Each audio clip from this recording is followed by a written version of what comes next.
পুরো বিশ্বকে গাড্ডায় ফেলা কুটচালি নেতানিয়াহু নিজেই এখন মহাগাড্ডায়। যে ক্ষমতা ধরে রাখতে তিনি গাজাকে শ্মশান বানালেন, সেই গদি তার থাকবে কিনা সে নিয়েও উঠেছে প্রশ্ন। মার্কিন প্রেসিডেন্ট ডোনাল্ড ট্রাম্পের চাপে যুদ্ধ থামানো নেতানিয়াহু এখন দেশের ভেতরেই মহাচাপে। গদি টিকিয়ে রাখতে এখন তাকে বহুদিক ভাবতে হচ্ছে।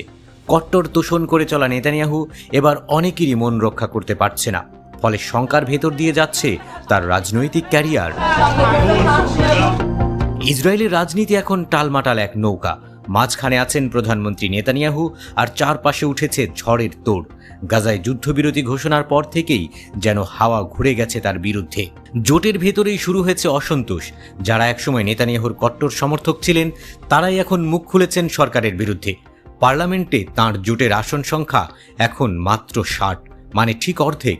অর্থাৎ অনাস্থা ভোট হলে সরকার টিকে থাকা প্রায় অসম্ভব।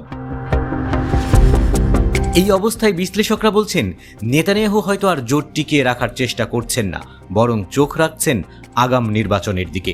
স্বাধীন বিশ্লেষক মাইকেল হারুইজ্জের ভাষায়, নেতানিয়াহু এখন নিজের রাজনৈতিক ভবিষ্যৎ নিয়ে হিসাব কষছেন। গাজায় যুদ্ধবিরতি তার অবস্থান দুর্বল করেছে, তাই তিনি নতুনভাবে মাঠে নামতে চাইছেন, এমনকি আগাম নির্বাচন ডেকে হলেও। 18 অক্টোবর এক টেলিভিশন সাক্ষাৎকারে নেতানিয়াহু নিজেই ইঙ্গিত দিয়েছেন তিনি আবারও নির্বাচনে লড়বেন। যদিও সংবিধান অনুযায়ী পরবর্তী নির্বাচন হওয়ার কথা 2026 সালের শেষ দিকে, কিন্তু বর্তমান সংকটে সময়টা অনেক আগেই চলে আসতে পারে। এরই মধ্যে জোটের বেশ কিছু দল নিজেদের দূরে সরিয়ে নিচ্ছে। জাতীয় নিরাপত্তা মন্ত্রী বেন গাভির প্রকাশ্যে হুমকি দিয়েছেন, যদি গাজায় অভিযান বন্ধ থাকে তবে তার দল সরকার ছাড়বে।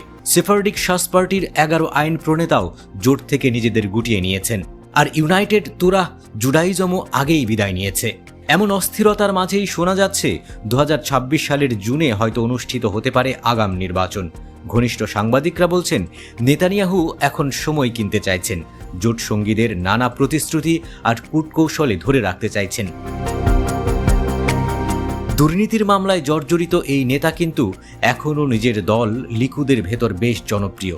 আগামী নভেম্বরে তাকেই আবার দলের প্রধান করার প্রস্তুতি নিচ্ছে লিকুদ, কারণ বিকল্প কেউ নেই।